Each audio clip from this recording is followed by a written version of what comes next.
오늘은 수원에 사는 어느 한 부부의 이야기를 들려드리려고 합니다. 평생 아끼고 또 아끼며 살아온 두 사람. 자식을 위해 전 재산을 내줬다가 노후에 아무것도 남지 않았던 사람들. 근데요, 이 이야기 끝이 슬프지 않습니다. 오히려 반전이 있습니다. 듣다 보면 어느 순간 이게 내 얘기인지 남 얘기인지 헷갈리실 겁니다. 그 느낌이 드는 순간 오늘 이 시간이 당신한테 꼭 필요한 시간입니다. 자, 시작합니다. 경기도 수원 외곽 오래된 아파트 단지. 68세 김수님 씨는 오늘도 새벽 5시에 눈이 떠졌습니다. 특별한 이유는 없었습니다. 평생 그 시간에 일어났으니까요. 식당 알바를 할 때도, 마트 시식 코너 일을 할 때도 몸이 기억하는 시간이었습니다. 남편 김철수 씨도 비슷한 시간에 눈을 떴습니다. 건설 현장에서 30년 넘게 일한 사람이었습니다. 지금은 무릎이 안 좋아서 현장 일을 그만뒀지만 몸은 여전히 그 시간을 기억했습니다. 두 사람은 말없이 나란히 누워 천장을 바라봤습니다. 오래된 형광등, 살짝 누런 벽지, 삐걱거리는 마루. 낡았지만 내 집이었습니다. 수님 씨 부부는 평생 이렇게 살았습니다. 외식은 생일에나 했습니다. 옷은 시장표 아니면 안 샀습니다. 여행은 가본 적이 없었습니다. 신혼여행도 못 갔습니다. 남편이 현장에서 다쳐서 병원비로 나간 해에는 쌀이 떨어진 적도 있었습니다.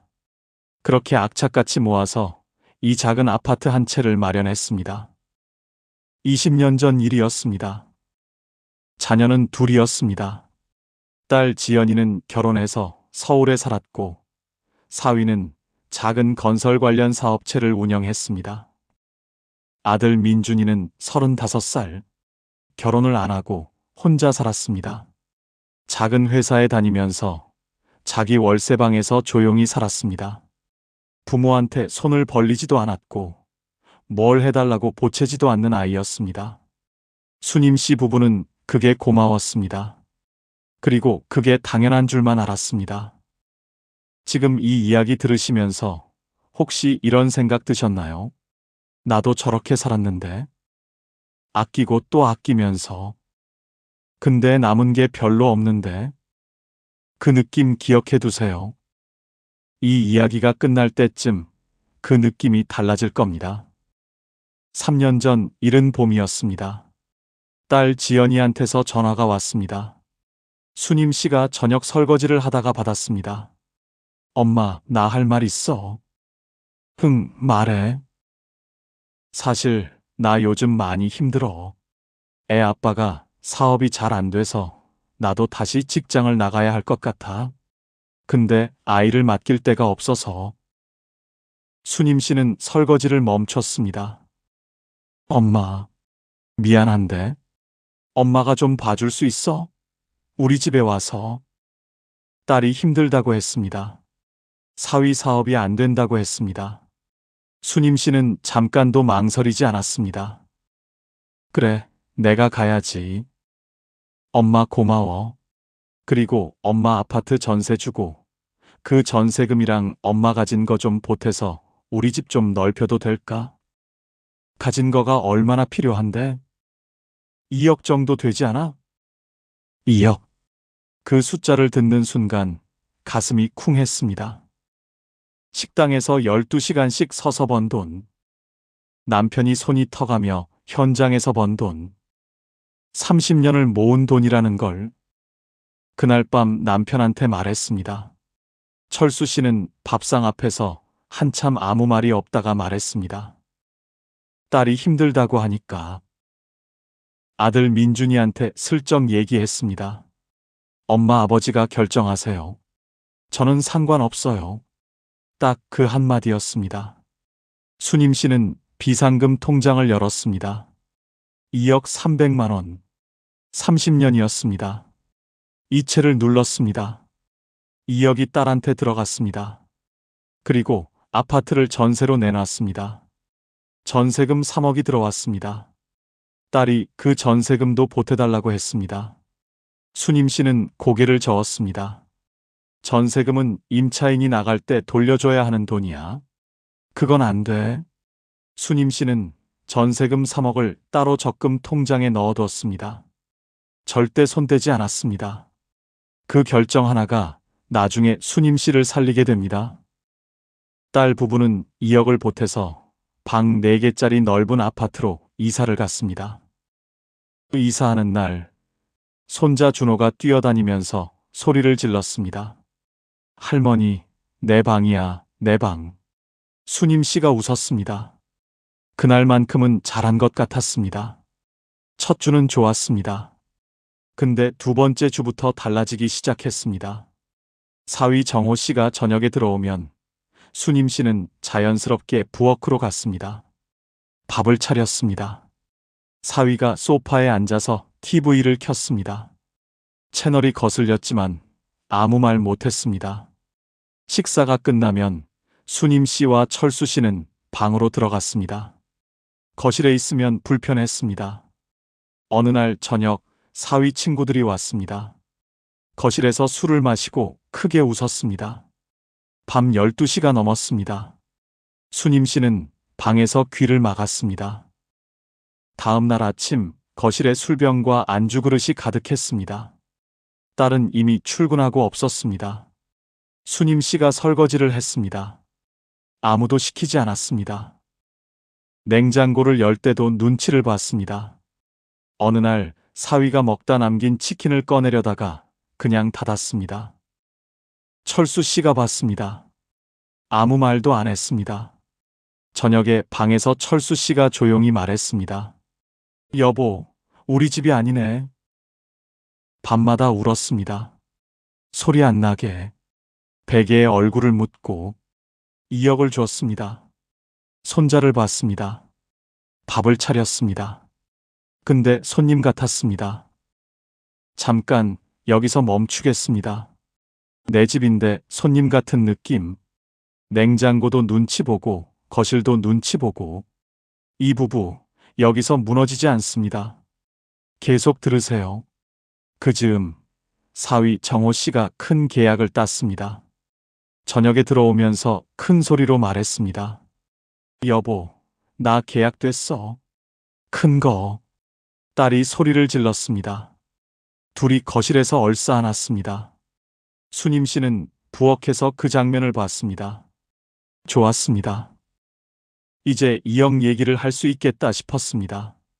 주말에 외식을 갔습니다. 비싼 식당이었습니다. 사위가 카드를 내밀면서 말했습니다. 장모님, 맛있는 거 많이 드세요. 근데 집에서는 달라진 게 없었습니다. 사위가 새 차를 뽑아왔습니다. 딸이 명품 백을 샀습니다. 수님 씨는 여전히 시장표 가방을 들었습니다. 2억 얘기는 아무도 꺼내지 않았습니다. 그러다 수님 씨 허리가 나빠졌습니다. 병원에서 MRI를 찍었습니다. 디스크입니다. 아이 앉는 것도 자제하세요. 집에 돌아와서 지연이한테 말했습니다. 딸아, 엄마 허리가 안 좋아서 준호 보기가 힘들 것 같아. 지연이가 핸드폰을 보면서 말했습니다. 그럼 어린이집 시간 늘려야겠네. 비용이 더 나오겠다. 그게 전부였습니다. 엄마 괜찮냐는 말이 없었습니다. 그렇게 2년이 지났습니다. 어느 아침 수님 씨는 욕실 거울을 봤습니다. 수척해졌습니다. 눈빛이 꺼져 있었습니다. 남편 철수 씨도 마찬가지였습니다. 수님 씨는 결심했습니다. 집으로 돌아가야 한다. 그리고 2억 얘기를 해야 한다. 아침에 지연이가 출근하기 전에 불렀습니다. 딸아, 엄마 집으로 돌아가려고.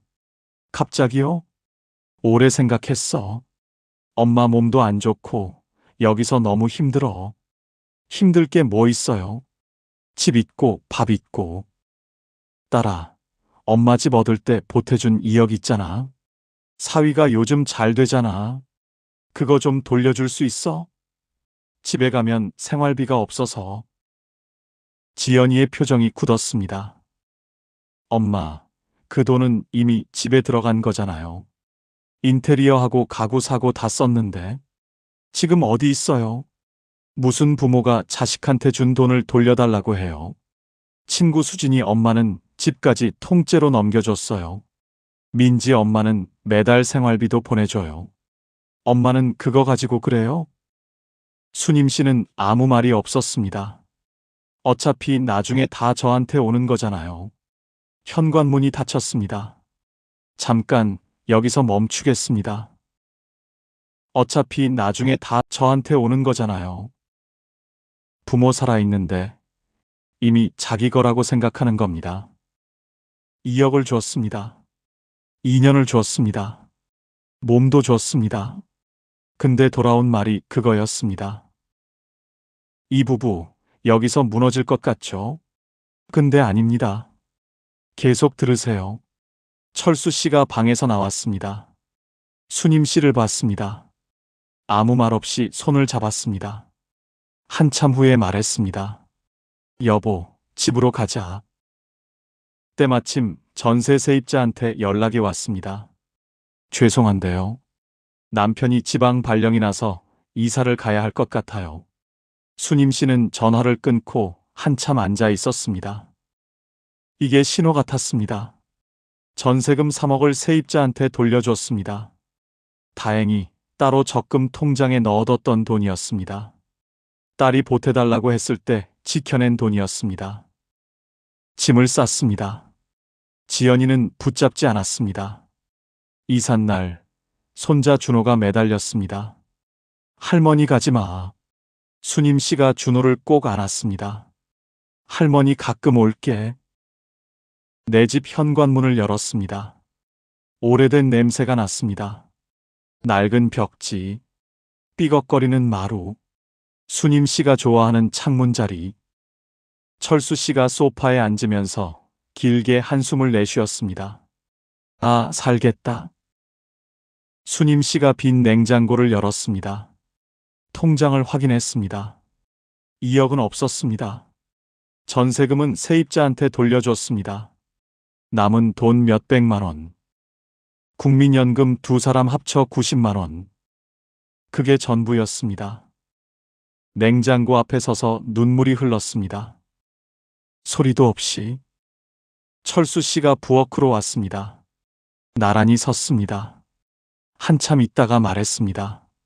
라면 끓여줄까? 수님 씨가 울다가 웃었습니다. 좋아요. 요양보호사 자리를 다시 알아봤습니다. 시간제였습니다. 오전 3시간짜리. 면접 보러 가는 날 버스비 1250원을 꺼내면서 생각했습니다. 이게 아까운 사람이 됐구나. 마트에서 장을 봤습니다. 두부 하나, 계란 한 판, 파 한 단. 고기 코너 앞에서 잠깐 섰습니다. 삼겹살이 눈에 들어왔습니다.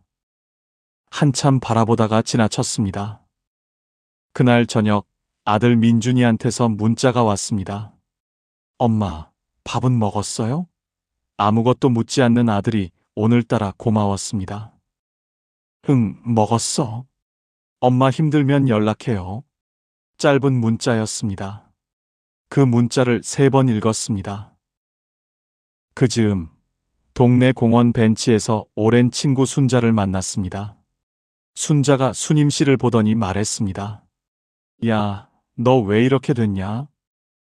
수님 씨는 결국 다 말했습니다. 2억, 2년, 디스크, 그리고 지금. 순자가 끝까지 듣고 말했습니다. 야, 너 주택연금 알아봤어? 그게 뭔데? 집 팔지 않아도 돼.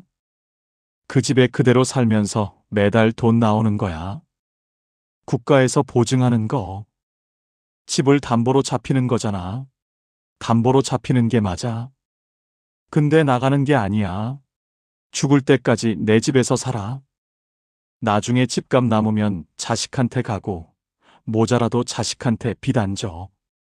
설마. 설마가 아니야. 나도 봤거든.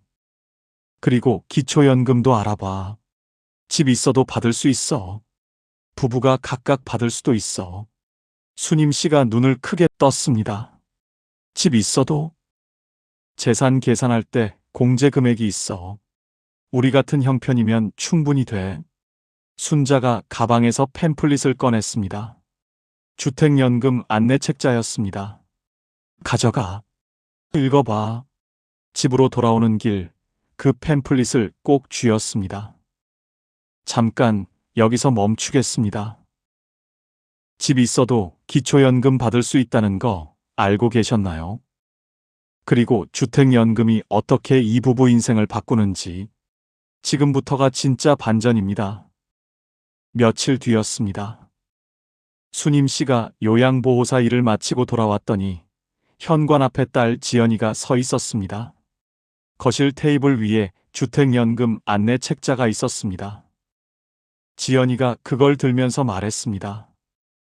엄마, 이게 뭐야? 읽어보려고. 주택연금 알아보는 거야?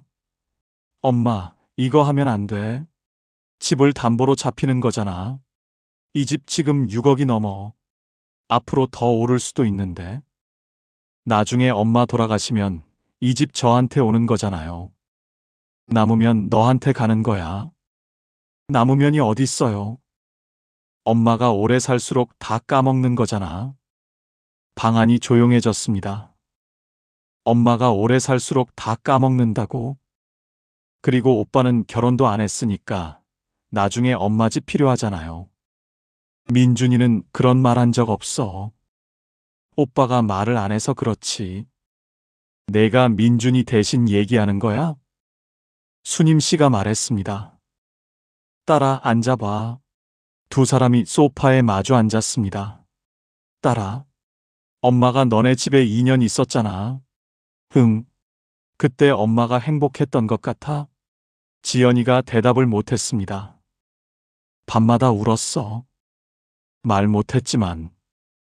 냉장고도 눈치 보고, 거실도 눈치 보고, 준호 데려다 주고, 밥 차리고, 설거지하고. 그러다 허리 디스크 생겼어. 근데 엄마 걱정은 안 하고 어린이집 비용 더 나오겠다고 했잖아. 지연이 눈빛이 흔들렸습니다. 2억 돌려달라고 했을 때 무슨 부모가 그러냐고 했잖아. 수진이 엄마, 민지 엄마 얘기했잖아. 엄마 아버지가 30년 동안 버스비 아끼고 밥 아끼고 옷 아끼면서 모은 돈이 2억이야. 아버지 손이 터가면서 번 돈이야.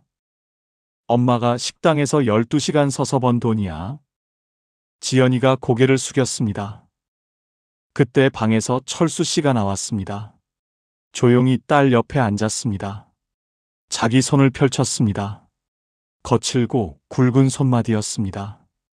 현장에서 30년을 일한 손이었습니다. 지연아, 이 손으로 번 돈이야. 그게 다 너한테 갔어. 그러면 이제 엄마 아버지는 어떻게 살아야 해? 이 나이에 버스비도 아까워서 걸어가야 해? 지연이 눈에서 눈물이 흘렀습니다. 주택연금 받으면 매달 160만 원 정도 나온대. 기초연금도 부부 합쳐서 50만 원 가까이 받을 수 있대. 국민연금 합치면 300만 원이야. 너한테 손 안 벌려도 돼. 근데 집이... 수님 씨가 말했습니다. 집값이 남으면 어차피 너한테 가. 오빠한테도 가고. 근데 만약 모자라면 그건 엄마 아버지가 그만큼 오래 잘 산 거야. 그게 나쁜 거야? 지연이가 울면서 말했습니다. 아니요. 엄마가 오래 살수록 내 몫이 줄어든다고 했잖아. 그러면 엄마가 빨리 죽는 게 좋겠어? 아니면 건강하게 오래 살면 좋겠어? 오래 사셔야죠, 엄마. 그럼 됐어. 한참 후에 지연이가 말했습니다. 엄마, 미안해요. 내가 너무 했어. 수님 씨가 딸 손을 잡았습니다. 엄마도 미안해. 근데 이제 엄마가 엄마답게 살게. 주민센터에 갔습니다. 기초연금 상담을 받았습니다. 집이 있어도 재산공제를 적용하고 나니 두 사람 다 가능했습니다. 부부분이시니까 각각 신청하시면 돼요. 합치면 매달 50만 원 가까이 나오세요. 수님 씨가 남편 손을 잡았습니다. 우리가 이걸 몰랐네. 한국주택금융공사에 갔습니다. 상담사가 설명해 줬습니다. 68세에 6억 기준으로 매달 약 160만 원 정도 나오세요. 부부 두 분 다 살아계시는 동안 계속 나오고요. 한 분이 먼저 돌아가셔도 남은 분이 살아계시는 동안 그대로 나옵니다. 나중에 집값이 남으면 자녀분들한테 상속되고 부족해도 자녀분들한테 청구하지 않아요. 서류에 도장을 찍었습니다. 손이 떨렸습니다. 철수 씨가 수님 씨 손 위에 자기 손을 올렸습니다. 같이 도장을 찍었습니다. 직원이 웃으면서 말했습니다. 다음 달부터 입금됩니다. 밖으로 나왔습니다. 가을 햇살이 따뜻했습니다. 철수 씨가 말했습니다. 여보, 오늘 갈비탕 먹으러 가자. 수님 씨가 웃었습니다. 그러자 동네 오래된 국밥집이었습니다. 갈비탕 2그릇을 시켰습니다. 소주도 시켰습니다. 공깃밥도 하나 더 시켰습니다. 뚝배기가 나왔습니다. 수님 씨가 국물을 한 숟갈 떠먹었습니다. 뜨겁고 진했습니다. 눈물이 났습니다. 철수 씨가 봤습니다. 왜 울어? 맛있어서요. 철수 씨가 피식 웃었습니다. 맛있어서 운 게 아니었습니다.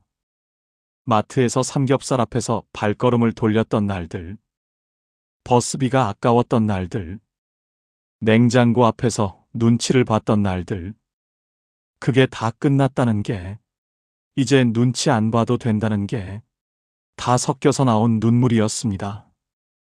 철수 씨가 고기를 수님 씨에게 덜어주었습니다. 많이 먹어. 매달 300만 원이 들어왔습니다. 처음엔 쓰는 게 어색했습니다. 그래도 조금씩 달라졌습니다. 무릎 아프면 바로 병원에 갔습니다. 에어컨을 켰습니다. 더우면 그냥 켰습니다. 마트에서 고기를 살 때 세일 코너를 그냥 지나쳤습니다. 어느 날 철수 씨가 말했습니다. 여보, 우리 온양 온천 가자. 수님 씨가 망설이지 않았습니다. 그러자 온천에 몸을 담그면서 천장을 바라봤습니다. 뜨거운 물이 온몸을 감쌌습니다. 살 것 같았습니다. 이 느낌을 왜 이제야 처음 하나 싶었습니다. 아들 민준이한테서 문자가 왔습니다. 엄마, 밥 잘 먹어요? 응. 오늘 온양 온천 왔어. 아버지랑. 진짜요? 좋겠다. 맛있는 거 먹고 와요. 수님 씨가 그 문자를 한참 바라봤습니다. 많이 요구하지 않는 아들, 보채지 않는 아들. 나중에 집값이 남으면 이 아이한테 가면 좋겠다 싶었습니다. 딸 지연이도 가끔 전화를 했습니다. 어느 날 지연이가 말했습니다. 엄마, 요즘 목소리가 밝아졌어. 엄마 요즘 잘 먹고 잘 자거든. 저녁에 둘이 밥을 먹으면서 별거 아닌 얘기를 했습니다. 오늘 뭐 먹었다? 누굴 만났다? 드라마가 어떻더라? 그게 좋았습니다. 그게 사는 거였습니다. 수님 씨는 요즘 이런 생각을 합니다. 자식한테 집 남겨주려고, 자식 눈치 보며 살려고 내가 이 세상에 태어난 게 아니잖아. 나도 밥 잘 먹고 아프면 병원 가고 하고 싶은 말 하면서 살 권리가 있잖아. 주택연금 받다가 집값이 남으면 자식한테 가면 되고, 모자라도 자식한테 빚 안 지면 되고, 내가 오래 살수록 딸 몫이 줄어든다고 했지. 그럼 나는 아주 오래오래 건강하게 살아야겠네. 그게 죄야. 오늘 수님 씨와 철수 씨 이야기 들으셨나요?